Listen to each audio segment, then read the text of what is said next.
Welcome back to Peaceful Stories, where we explore the most intriguing and pivotal moments in history. Today, we delve into the complex and tumultuous relationship between two of the 20th century's most infamous leaders, Adolf Hitler and Joseph Stalin. From early diplomatic alliances to the eventual betrayal and brutal conflict on the Eastern Front, their story is one of shifting allegiances, power struggles, and the devastating consequences of war. Join us as we uncover how this tense relationship shaped the course of World War II and ultimately changed the world forever. The prelude to conflict, the interwar period, and the rise of totalitarianism. The aftermath of World War I, the shaping of Europe. After the Great War ended in 1918, Europe was a continent ravaged by destruction, economic collapse, and political instability. The Treaty of Versailles, 1919, was one of the most significant documents signed in the post-war world. It blamed Germany for the war, stripped it of colonies, imposed harsh reparations, and reduced its military strength. The treaty left deep scars on the German psyche, particularly within the Weimar Republic, which was left to shoulder the burden of humiliation. This atmosphere of resentment and discontent provided fertile ground for Adolf Hitler's rise to power.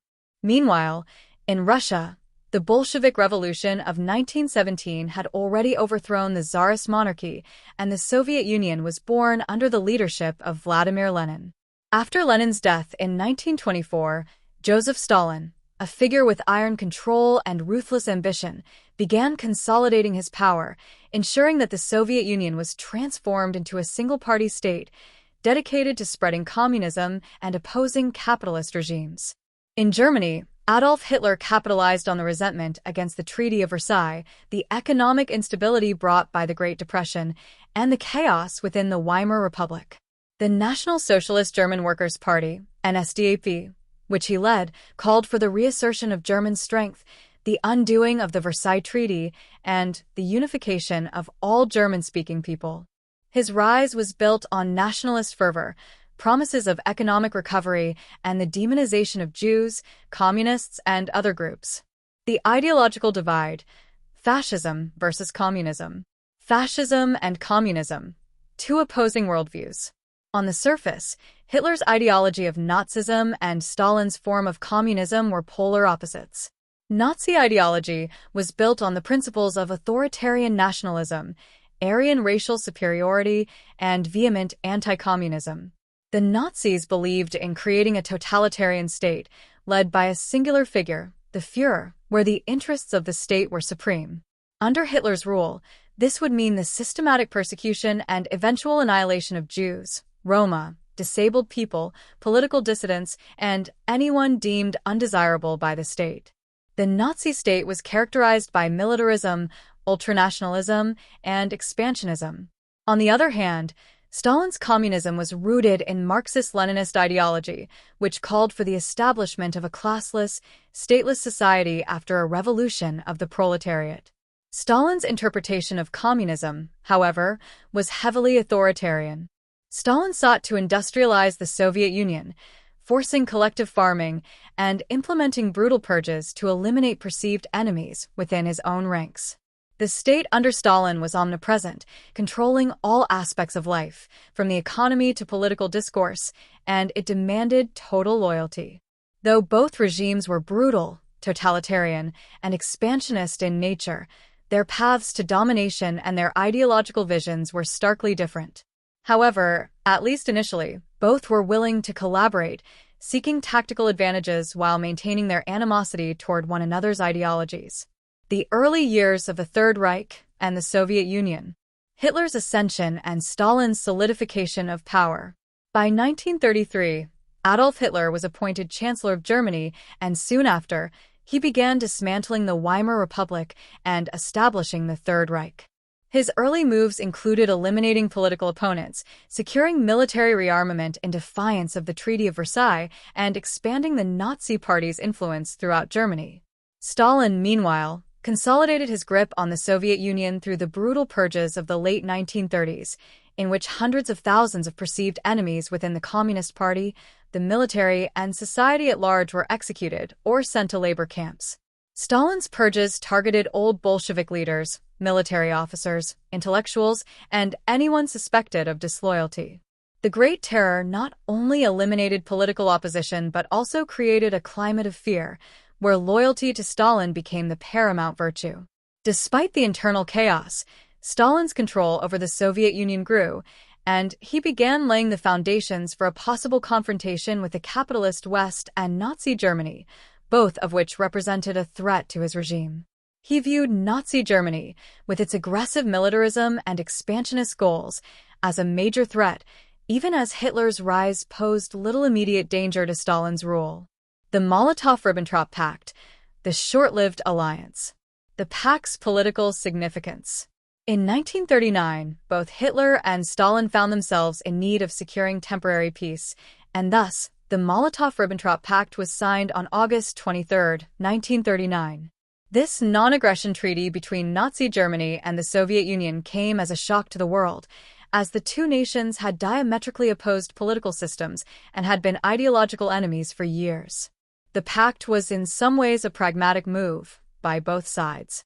Hitler sought to avoid a two-front war as he was preparing to invade Poland and expand Germany's territory.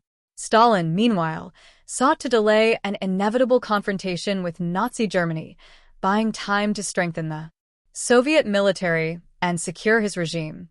The secret protocol of the pact also divided Eastern Europe into spheres of influence, with Poland being split between Germany and the Soviet Union.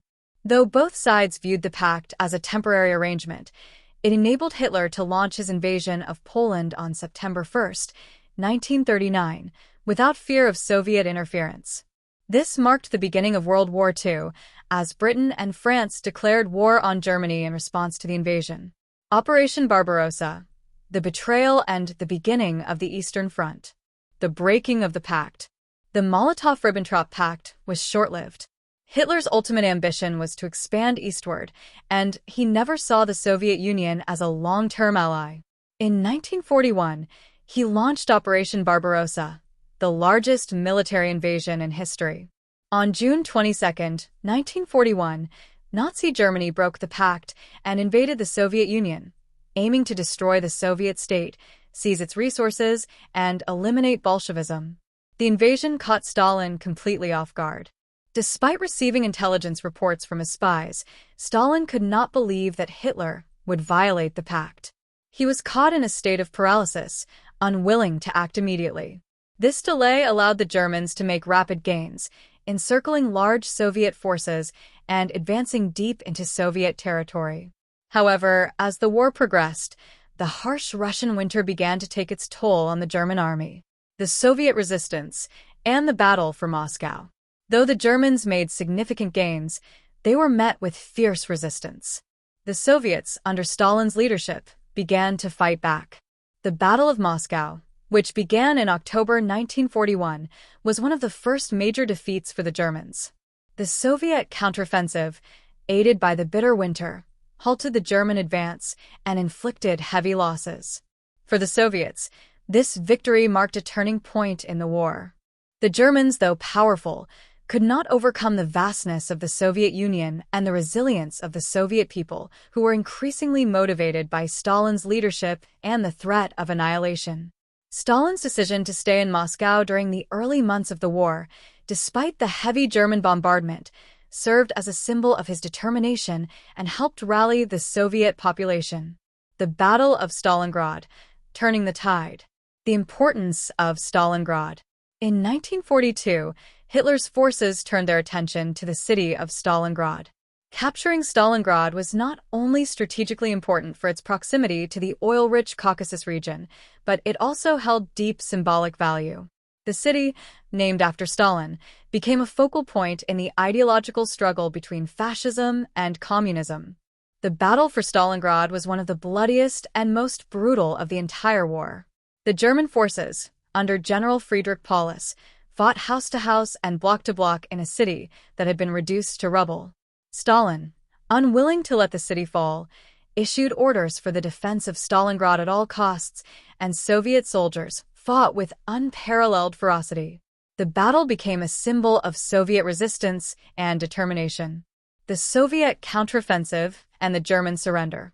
By November 1942, the Soviets launched a counteroffensive that encircled the German Sixth Army. Despite Hitler's orders to hold the city, the Germans were forced to surrender in February 1943. The victory at Stalingrad was a turning point in the war, as it marked the first major defeat for the Nazis and turned the tide of the Eastern Front in favor of the Soviets. The loss of nearly 300,000 men severely weakened the German military. The Eastern Front. The War of Attrition. The Battle of Kursk and Soviet advances. After the defeat at Stalingrad, Hitler's army attempted one more major offensive in the summer of 1943, hoping to regain the initiative. The Battle of Kursk, the largest tank battle in history, took place between July and August 1943. The Germans, facing overwhelming Soviet forces, were defeated, and the battle marked the end of Germany's ability to launch major offensives on the Eastern Front. Following Kursk, the Soviet Union began a series of offensives that gradually pushed the Germans out of Soviet territory. By 1944, Soviet forces were liberating territories across Eastern Europe, including Ukraine, Belarus, and the Baltic states.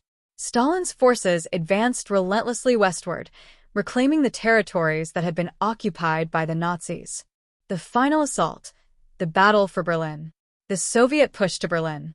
By 1945, the Soviet Union had reached the gates of Berlin.